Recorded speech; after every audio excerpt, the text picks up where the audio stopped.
Alright, naggagawa ako ng tungtungan ng yung sahig ng bagong tawag stante.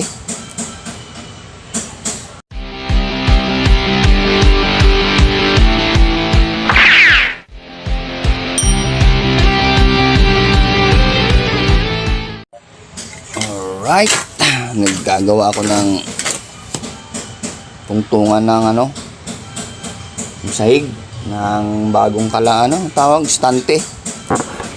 What? Stante ng kalan. Nilagyan ko dito ng kuan para pantay. Pantay ko na rin dun sa sahig.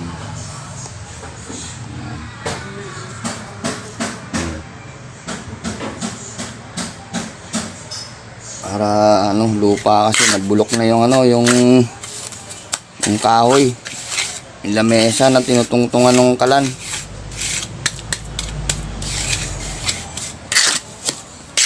Naluan ko lang ng adhesive tsaka simento at tsaka buhangin. Yan. Meron akong tiles. Kakabit namin to.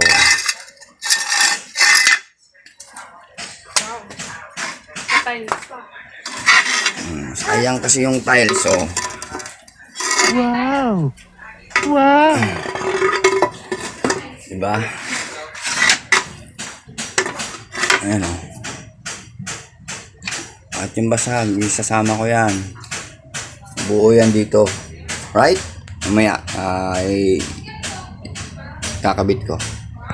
A few moments later. Medyo nabitin yung tiles. Pero okay lang. Ayan, oh. Sa tiles. Oh my God! Wow! Nantay ko lang dito sa sahig. Dito.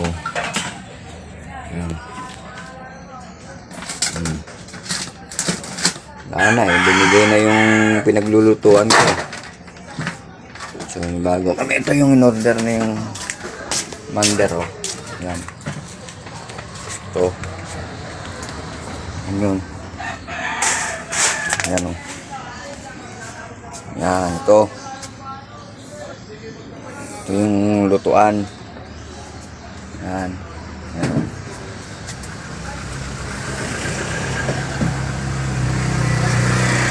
Diba?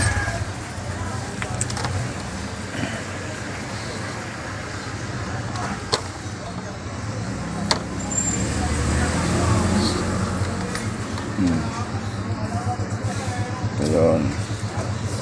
Sama lang, saktuhan lang. Yan, oh. Mamaya pa namin ilalagay siya pagka after mga 1 oras pwede na siguro. 1 hour later. Yan, oh. Yan, nakita nyo yan. Okay na. Ito na yun, pinaggawa ko kanina, oh. Ay pas ng mahigit 1 oras. Natong ko na yung estante ng kalan. Ayan, dito. Tuyo na ito, eh.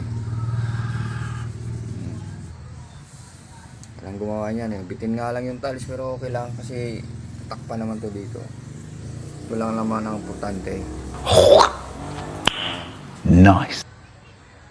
O, diba? Yun yung kalan, oh. Tangke. Dito yung tangke. Ito yung kalan.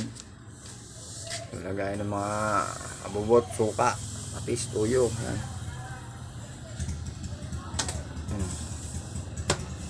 Tibay din naman to, eh, oh. Yan lang, wag lang ito mababasa kasi mabilis maano to. Right, thank you. Ayusin ko na to. Goods na yan. Patong na lang yan. Alright, ayan, oh. Binyag agad, oh. Olo agad ang tubig. Diba?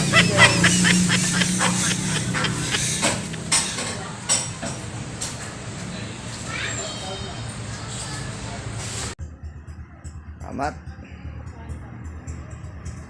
DIY po.